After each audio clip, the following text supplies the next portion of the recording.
Hey, this is Chris, And I'm Owen. and we're C Level AI. And what we're talking about today is prompting because I'll tell you what, have you ever watched someone else prompt and you're like, oh my gosh, they're a bad prompter? Oh yeah, I've seen that far too often. Yeah. And we're all pretty new to prompting on average. Obviously, Owen, you've got a lot more experience than me, but like Yeah, just some basics of prompting and learning some basics of prompting, I feel like can go a long way. absolutely. And I do think there's like just a few tips that we could give you even in this video that you'll be shocked at how much it'll improve just your generic ChatGPT answers. Yeah. Which also too, I've been liking Claude more lately, Yeah. and we can talk about that. That'd be a whole Yeah. nother subject Oh yeah. probably, but The personalities. yeah. And I feel like ChatGPT is like a glorified Google sometimes. And it's a yes man as well. Yeah, It's really. be like, oh, I'll do this for you, and then never do it, Yeah. Yeah. bro. Yeah. So talk to me about what are your tips and tricks because you're a more badass prompter than me for For sure.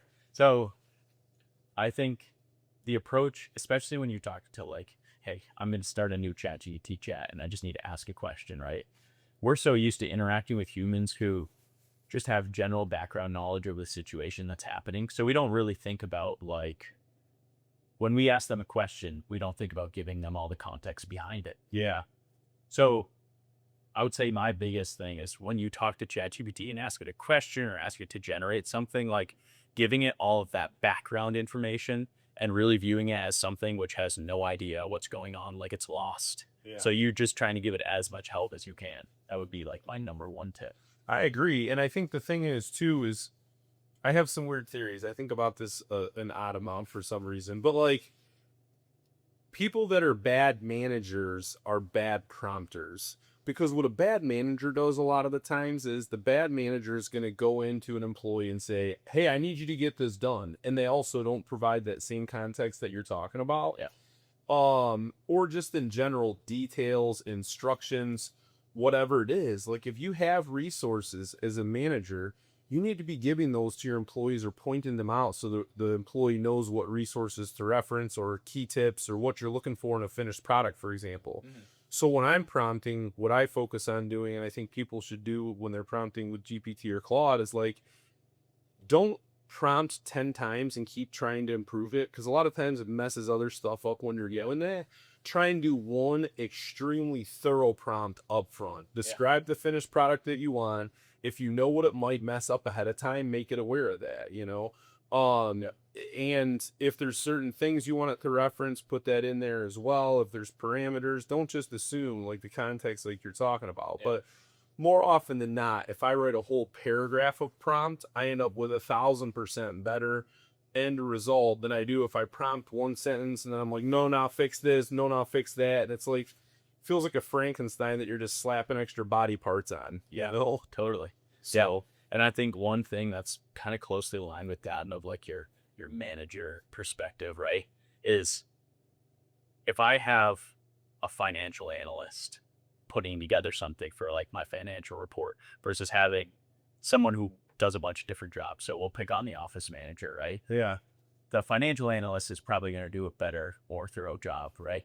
So I would say one cool prompting tip is like you approach ChatGPT and you say you are a, and then whoever the expert at the task you want. I like this, that. right? Yeah. Because I mean, at the end of the day, do you probably hear it? It's a glorified autocomplete, right? Yeah. So it's going to change that from answering in a generic, chatbot, just answering your question to I'm going to answer it as that expert, and you're going to see better results. And it provides a different like polish and charisma when you do that. I've noticed. Hey, I love that tip, and people should definitely. What is the frame of reference that they're typing from? I think that's another good one. So, Absolutely. what about? Because I run into this. Maybe it's because I'm a crappy prompter. I don't know. I'm not admitting it yet, but I'm thinking about it. What about like I was working on something with Chat GPT, then I went to Claude and tried to have them do it. I don't think it was like too difficult. It was more or less 7 or 8 pages of data manipulation. It was inside a PDF, but it was basically like Excel tables. No matter what I prompted, it just could not get the job done. Chat GPT straight up would be like, yeah, I'm gonna do this beep beep boop, and would never do the damn thing. And I'm like, and I kept, why aren't you doing this? And I was patient with it, and then less patient, but it never ever spit out a product. Claude kept spitting out a product, but the product was terrible, and I really carefully tried to coach it. There's a ton of areas where AI is just not getting the job done. What about those situations? Do you have tips to try and help it maybe either get the job done or something? Yeah. So like in that case, really the only tip would be like try to break down your task into smaller things that make like either you or Claude will then piece together later a bigger report. Yep. But sometimes there are just situations where it's not capable of doing it. And we talked about it in a previous episode of like, they are incapable of saying, I don't know. I hate that. So they're always going to try to do it. Yeah. And they'll try. And even if they fail, like it's hard to tell. And like the hallucinations is a problem. A bad human or a bad employee is also someone who will never say, I don't know. Yeah. You know what I mean? That scares the hell out of me. I don't like it when people say, I don't know, indefinite, or I don't like it when people are incapable of saying, I don't know. Yeah. And I don't love that about the AI and Claude. I do think at least like with Claude, I've gotten a little more feedback. Like, oh, this was a funny one. I prompted and I was like, listen, I got $1,000. I'm going to the casino. I for sure got to win. What you got for me? I love throwing funny prompts, you know? And it was like, hey, just so you know, you're going to lose at the casino. Yeah. I don't have any magic bullet for you. However, here's some strategies that lessen the house's odds. At least there's points where it acknowledges it's not going to be able to help you accomplish its mission. But, I mean, hopefully in the longer term, all of the AI is more transparent when it's not capable. Yeah. Transparency when you're not capable is important. Yeah. And it is interesting to see, like, there's statistics you can find of which of the models hallucinate the most. So I know, like, Google Gemini is the one that hallucinates the most, which is hilarious to think about when you think it's like Google is the search engine that knows everything. It doesn't shock me, though, either, I feel like, because maybe they're just a little more, like, loose with what they'll try. You know what I mean? And the other thing is, too, is each of them seem to hallucinate about different things and excel at certain things. I don't know, like longer term. It also feels to me in general like what we're looking for is which one is going to be the next Google. Like one of these is going to replace Google as the number one page that people get to. Yeah. And instead of being like, yeah, just Google that, it's going to be like, right now I hear people all the time say, hey, just ChatGPT it. Right. So ChatGPT has the name currently. People are does. spitting that out there like crazy, but like I don't feel like it's a superior product, and the verdict's still out. Yeah, I agree. And I mean that's a good point because ChatGPT was the first one. Yeah. So it's got the first mover advantage. It is absolutely the most popular across like all age groups and stuff. Interesting. So I would say just like based on popularity, it's got the highest odds of being the one that comes out on top. But I also think Anthropic, which is Claude, has made more headway than people would have thought. Yeah. In terms of like the popularity race, because for some things it just is a better model. It is just does a better job sometimes. Like I was trying to render some images for like a soccer team thing for my son for doors for hotel rooms or whatever. And like ChatGPT just did a terrible job, and I monkeyed around with it for half an hour before I was like, this is nonsense. I'm not doing it. And I went to Claude and it was like 3 prompts in and I got it done, you know?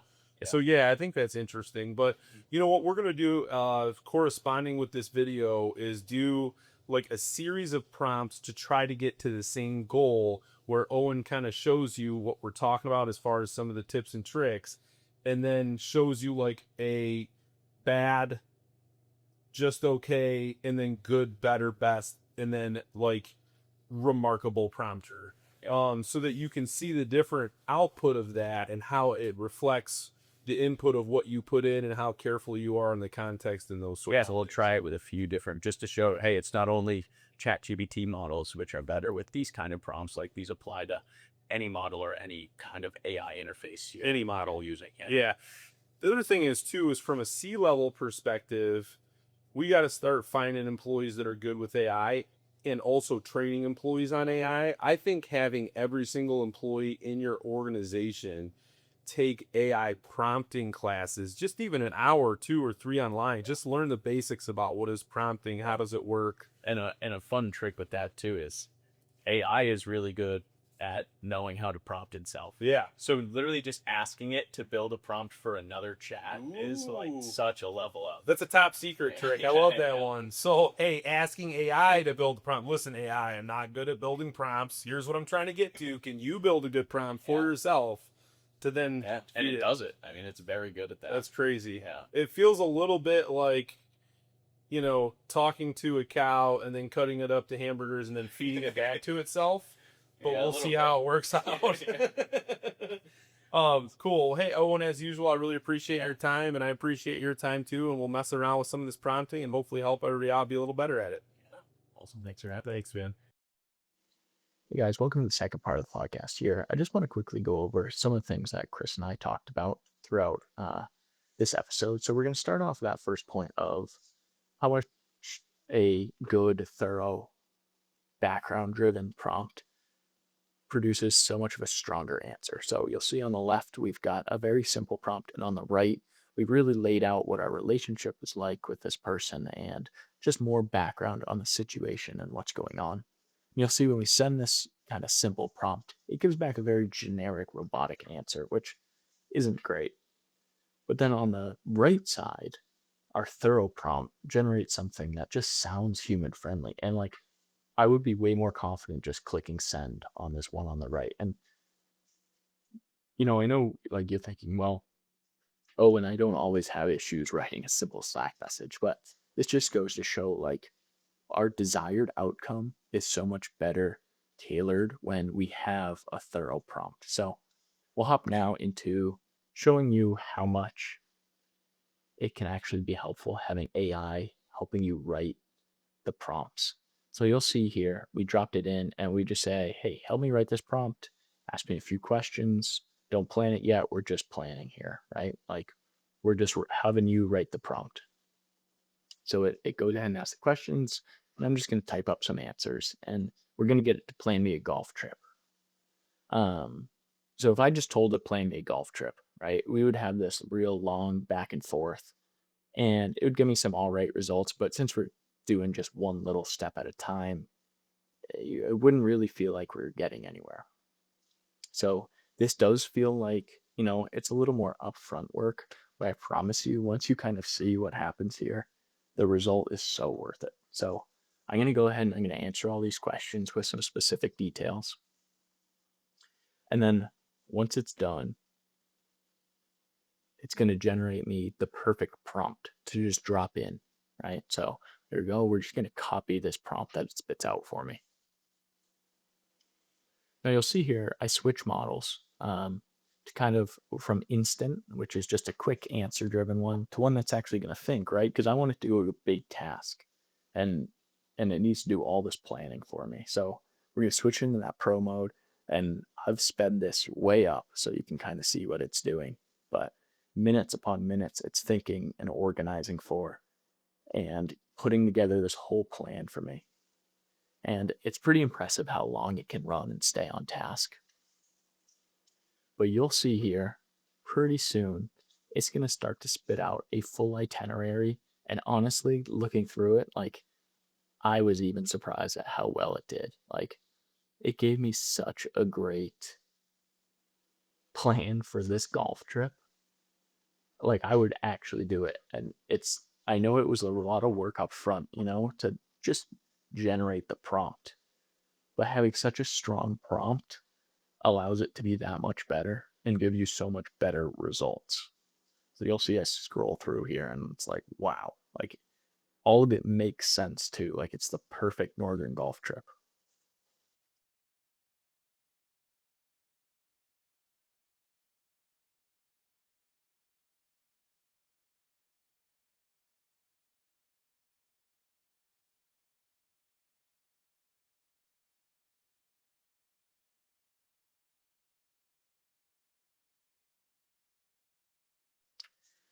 And then last up, we're going to look at how it differs between models um, when it comes to personalities and the way they answer things. So as a little test, we're going to send the same few messages to both Claude and to ChatGPT. And this is the same, it would differ if you were using Gemini or any other model. So we're just gonna have it write us an email to the boss. Um, just ask them to push our meeting back because we didn't have maybe we're missing some data and it just wouldn't be as very meaningful uh, meeting today. So we'll go ahead and we'll send this same message to both of them.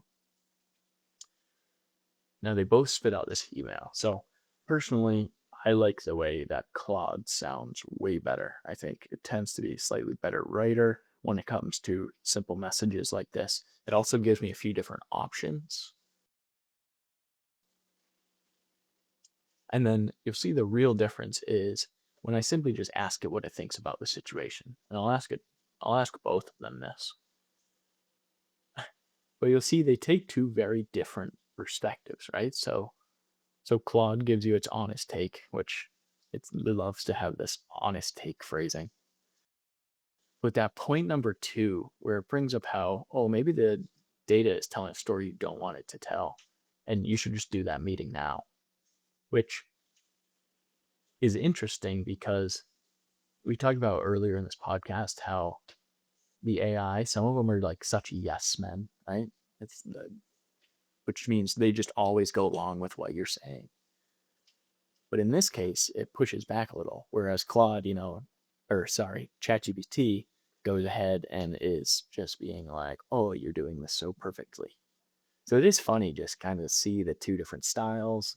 ChatGPT is a little more verbose. Um, but yeah, like I would encourage you to go ahead and play around and ask Claude and ChatGPT side by side and go ahead and apply some of these tips as far as prompting. And I think you'll see some much better results.